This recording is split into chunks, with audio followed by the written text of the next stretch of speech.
Hello family and friends, welcome back to my channel, So Blessed with Glenda Soso. And again, I thank you for subscribing to my channel. Those of you who have subscribed, thank you. And if you're new to my channel, feel free to go ahead and subscribe and click the bell for all for notification for all the videos that I will upload if you care to do so. Happy Valentine's Day to everybody out there. And this is my Valentine today. My father, James Bivens, if you remember, he was in a previous video. He's a miracle. Still doing good. Still looking good, ain't he, y'all? He's doing good after surviving COVID that tried to take him out of here a couple of months ago. But the devil is a lie.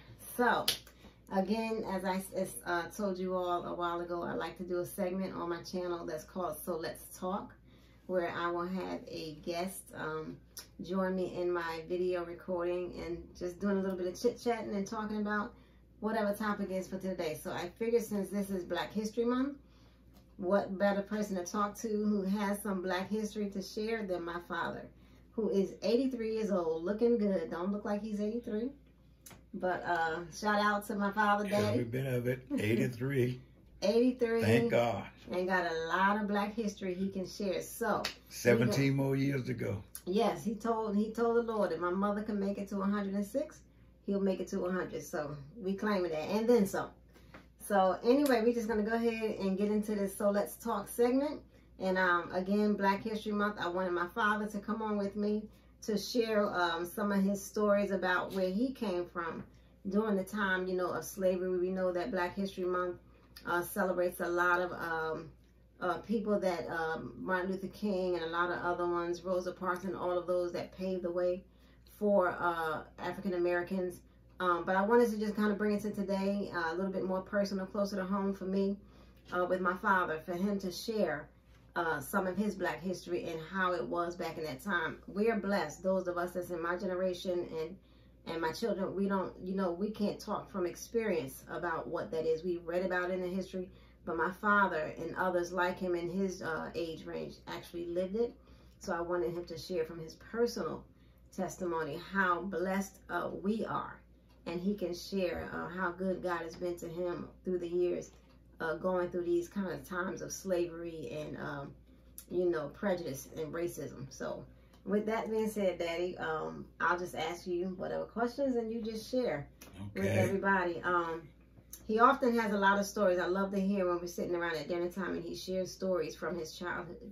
And I love to hear those stories. So, and some of them are funny, but I'm going to ask him to start off by sharing about his mother and how she was able to provide for them and what she did for a living.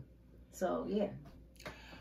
Good evening, everybody. Let me say happy Valentine's Day to all of you, and special to all the mothers of the Church of God by Faith. And thank God for being here today with my daughter to share with you all in some of the times that I went through as a child and my mother raising us up. And we are blessed when we compare what they had to go through. And she was, may not sound realistic, and which it wasn't realistic, but it's true. My mother was a midwife, and she used to deliver babies for both black and white around in that area. And she did that until she was up to about 90 years old. Wow. And I didn't know that. It's about 90 years old when she stopped. And it's wow. Not that the health department retired her, but she just gave it up on her own because she felt like it was just a little bit too much. And 90 years for that old. age, 90 years old, it was a little bit too much. You think? But the she was a strong woman, though. A strong woman. But now when I look at her and comparing to what the younger generation are going through now, my mother's a midwife, as we said, and she used to deliver babies around there for black and white. And her fee for delivering a baby started off was only $10. $10, was that a week or? $10 for delivering that child. Oh, $10 per child. $10 for delivering that child. And I used to go around and collect with her on Saturdays, riding my bike. And sometimes the people that she delivered babies for, be getting ready to have another one before they paid for the first one. Before they paid off that one. Before they paid for the first one, and that was only $10. I collect for her. Sometime I go around, they give me 50 cents, they give me a quarter towards that $10 bill, and I take it back home, and Mama just that happy to get that quarter, that $10 bill. She was to get the whole thing. They had a payment plan even back then. A payment plan, and what I like about it, she did it because she loved helping folk. She loved helping folk. Even the white folks. It's white even people as well. And sometimes when some of the white patients, they didn't have the money. You think that we all black folks that broke all the time. She went to a lot of white people that were broke. Wow. Didn't have the money to pay for the baby, but they were traded off in a ham or something. They'll give her a ham or something like that for doing that. And back in that time, you got a ham, it was worth every bit of it, every penny of it. But this is how we came up, and she had a job working for a gentleman called K.T. Jones. She was, what do they call her? So she was worked as a maid in the house. They call them back in the slave days. She was housemaid. Housemaid, yeah. Yeah, back then. I wasn't back there when they called them house Negroes, all that, but it was still slavery. It just that didn't have, it was not intense. They changed the term. Then, as it was when I was coming along, because they changed the name from slavery to color. Is what we used to be called, colored people. And this woman she was working for, started off with $1.50 a week cooking. And while she was getting that $1.50 a week, she had to be there at 7 o'clock in the morning. And that means that we have to go to be to school at 8 and 8:30, and she had to leave and go to work before we get out to go to school. But then she lived where she worked. I guess you could say it's about 4 or 5 blocks, because she had to go through a pecan orchard. In order, the pecan orchard belongs to the man that owned, that she was working for, and he had over 100 trees out there, different sort of pecans out there. And my brother and them used to milk the cows for him.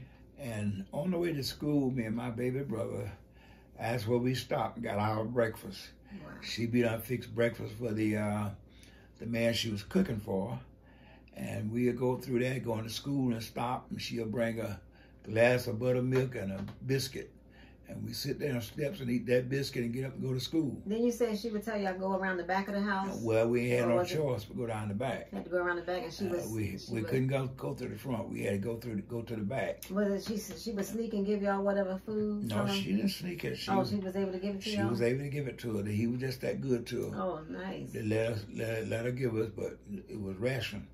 We couldn't get no 2 or 3 biscuits.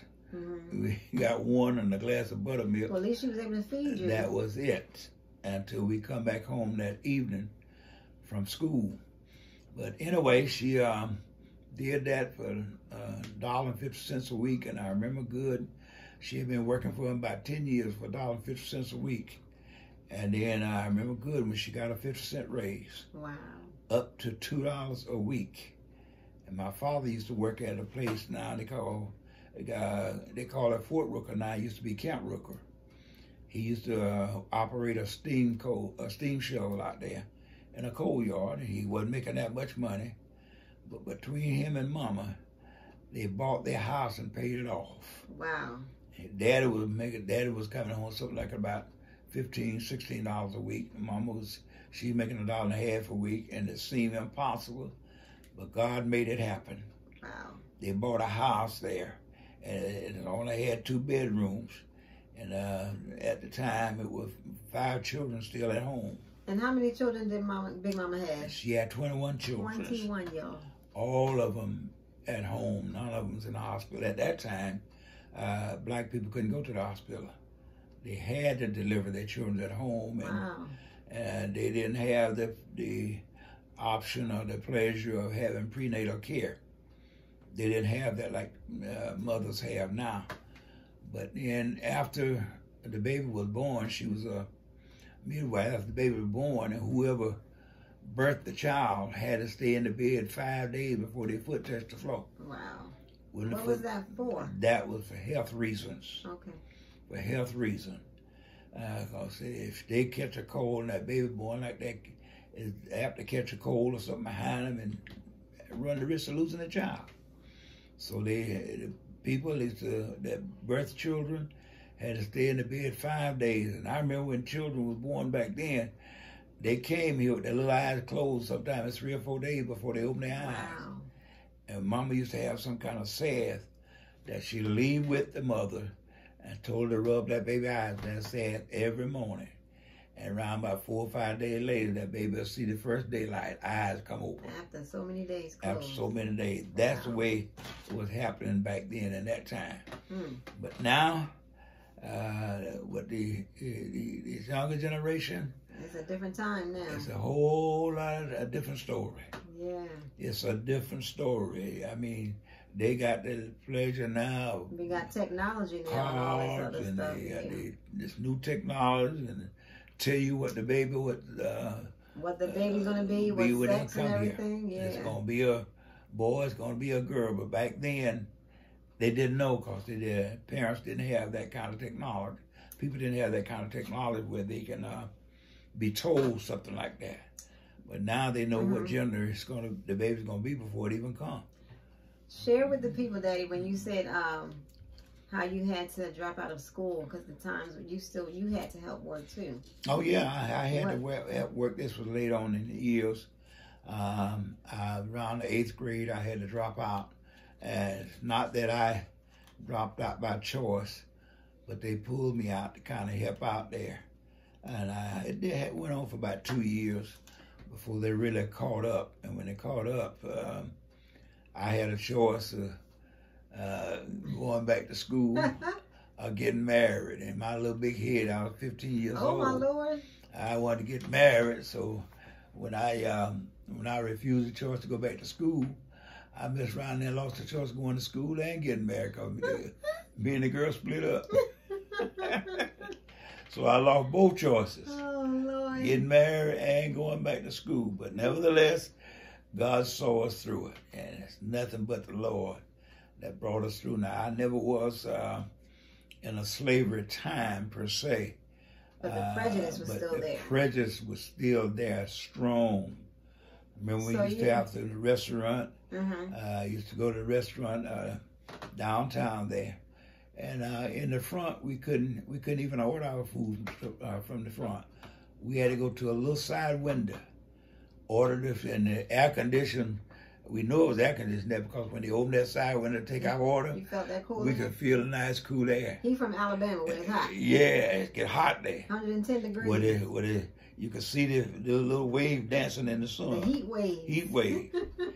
And we go to that side window and get our order, then go around to the back to get it. They had a little place we can sit up there, go to the back and get it. And you looking through from the back to the front and see them people sitting up there in the front, all white, sitting up there in the front. They didn't even have no black waitress because that was too good. But they were sitting up there in the front in the cool air condition, and here we are sitting back there with all the heat at, eating and wiping sweat. And you was outside of the restaurant? Outside, eating and wiping. We couldn't even eat inside. Wow. They had a little place there on the back where we could sit out there and eat in the sun, wiping sweat. But we was enjoying it because that's all you knew. That's all we had. That's all we had. Grateful for that. Thank you, Jesus. Grateful for it. God brought us a long ways, and through it, I'm grateful. I look at the young people sometime now and they complain about this, complain about that. When I was working at 15 years old, I used to work at what they call a planer mill. That's where you take this rough lumber and plane it down to make smooth lumber. And I was working there 40 hours a week, sometimes 45, working overtime. Not overtime because I wanted, but I had no choice. Hard labor. And I was working and get paid $25 on a Friday. And when I go home, Mama got the 20 and I got the 5. I give her my paycheck and she give me an allowance of $5 out of 20. And that was still a lot back then, though, yeah, right? that was a lot of money back then. $5, What would $5 buy you? $5 to buy a whole lot of pops and candy and popcorn. It'd buy a whole lot of stuff. Like, how much was a loaf of bread back then? A loaf of bread then about 15 cents a loaf. Wow. So you could buy a whole lot of stuff. So for a family of your size, how much would buy groceries to feed your family? Like, what was the average grocery? The average grocery bill to feed our family back then was $25, $30. For groceries feed for a family of how many? A family, well, not 21 all the time, but that was sometimes 6, 8, $20 to $30 to feed us all. Wow. Go in the grocery store and come out with a bag full to feed your family all week long. Wow, that's all amazing. Week long. And it's because Mama, the little bit she had coming in, it was so small, come in 25 cents, maybe 50 cents, something like that from delivering babies. My God, by the time she get that little bit, deaths and things have already heated up before she get it. Because it was so small. But then we always grateful. We wasn't children that complained, and we didn't complain about shoes or nothing, because we know Mama and them could afford it, and we made it's the way God molded us.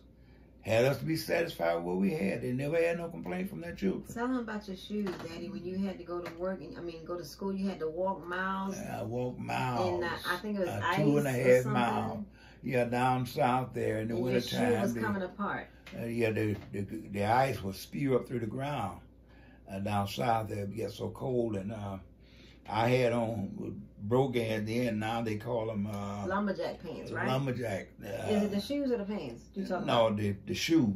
Oh, we call them Timberlands. Called Timberland now. They were nothing but Brogans. Brogans. Same thing that we had back then, and the last of the shoe sole had come loose from the top of the shoe. So my daddy took out. Flapping like this. Yeah, flapping.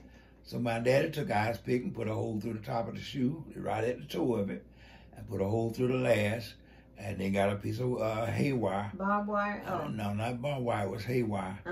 It was just as thick as barbed wire. Put a piece of hay wire through there and put it and took his pliers and twisted to keep that last from flapping up and down. Where there's a will, there's a way. And we went on to school happy. And what happened tell about the story with the little girl, the little white girl. Yeah, I think I told y'all that before, but I was going to school one morning, seeing it cold, and man, my feet was already wet from getting in the grass, and I got off on the grass, she gets off on the grass. And why? But back then, because y'all wasn't allowed on the same side of the street? Yeah, we were allowed on the same side of the street, but she just wanted to be aggravated. Oh, okay. And taunting me. And I get on the grass, she get on the grass. I get back on the sidewalk, she get back on it. I got back on the grass, and she did, and I made up my mind, this is my last time, I ain't getting back on the grass. When I got back on the sidewalk, that's where I stayed until I met up with her and bumped into her. Well, she bumped me. On purpose. On purpose, trying to taunt me. But when she bumped me, I turned around with that shoe with the haywire in it. And she caught it. And she caught it. Right in the behind. She caught it. Right. I went on to school that day.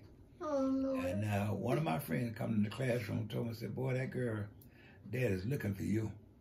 And then back then, they'll hang a young black boy and think nothing about it. And nothing hardly be done about it. Wow. I ran for 2 weeks because I had so many different ways that I can go home. He didn't know which way I was coming. First day, that boy told me that I went home and went bad because I didn't think the man was going to bother me. As a matter of fact, I didn't even think about it no more what the girl had told her dad. I went by his house, and they were standing at the door. They must have been expecting me something because I usually go that way, take the shortcut home.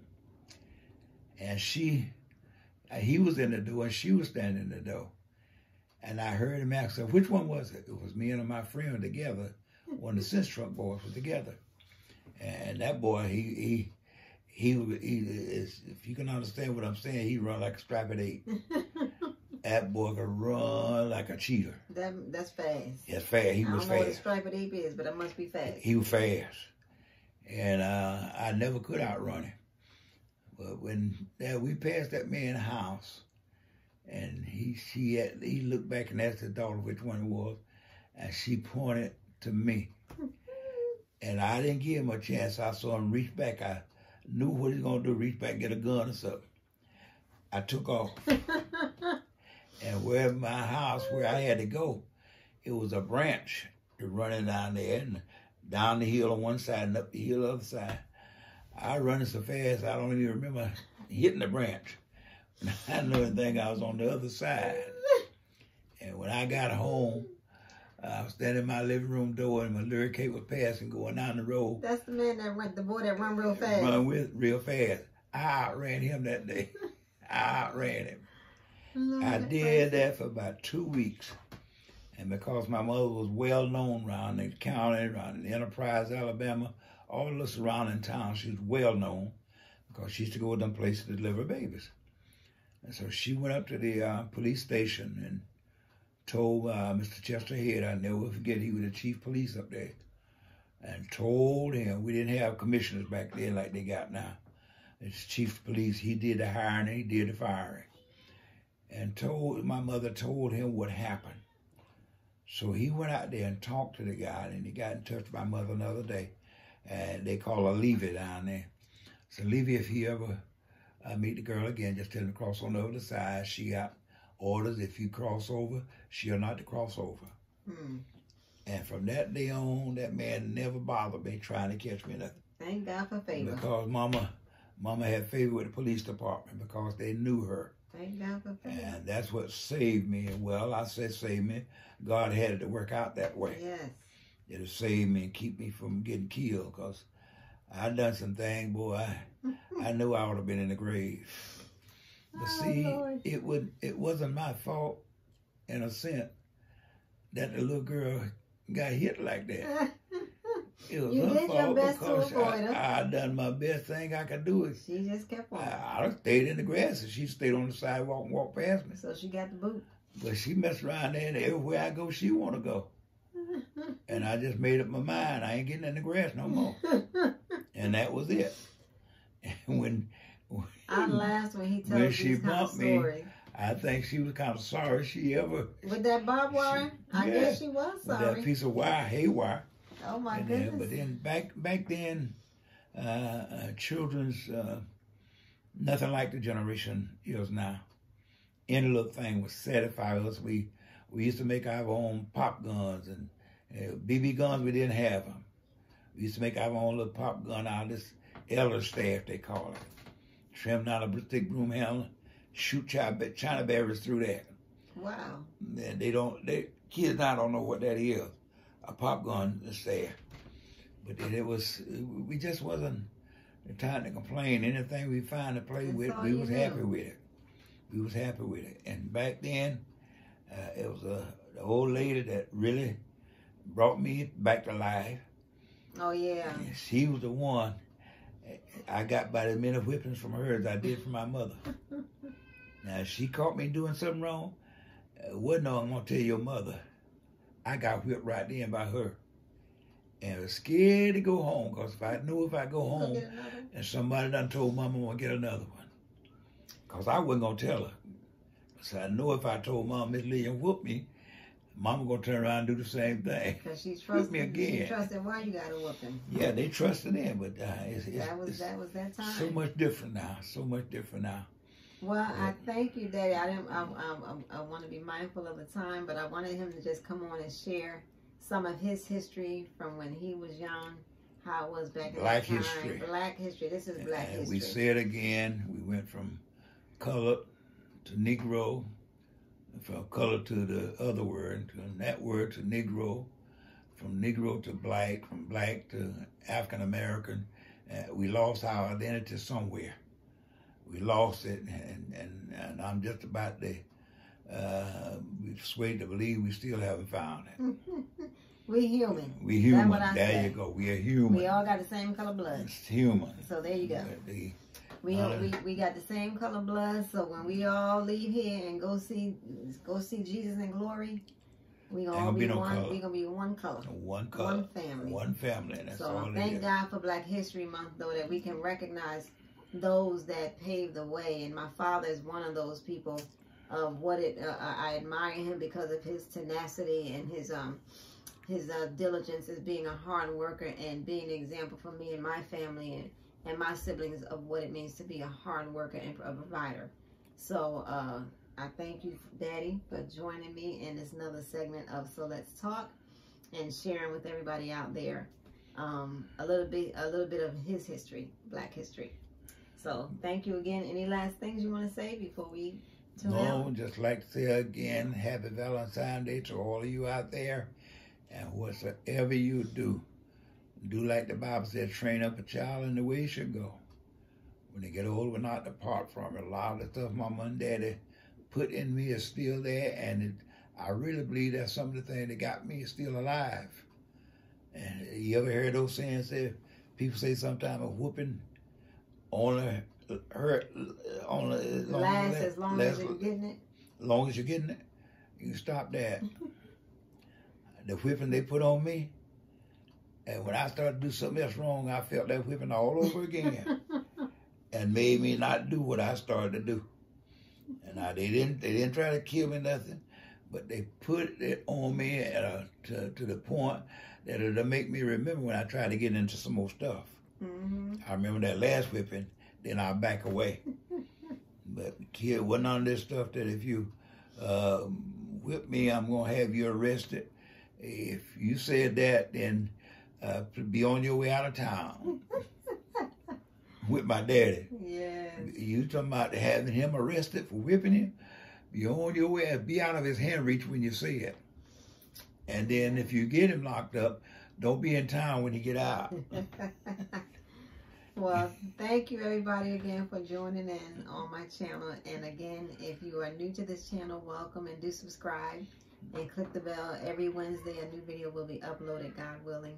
And for my subscribers, thank you again. And it's yes, bless all of you. One last word: keep your distance. Yes. Wear your face mask. Yes. And wash your hand. Absolutely. Because it just may save your life. Absolutely. Do that for. Thank you. And as we always say, you are blessed. We are blessed. We are so blessed. Love you guys. Happy Valentine's Day. God bless you.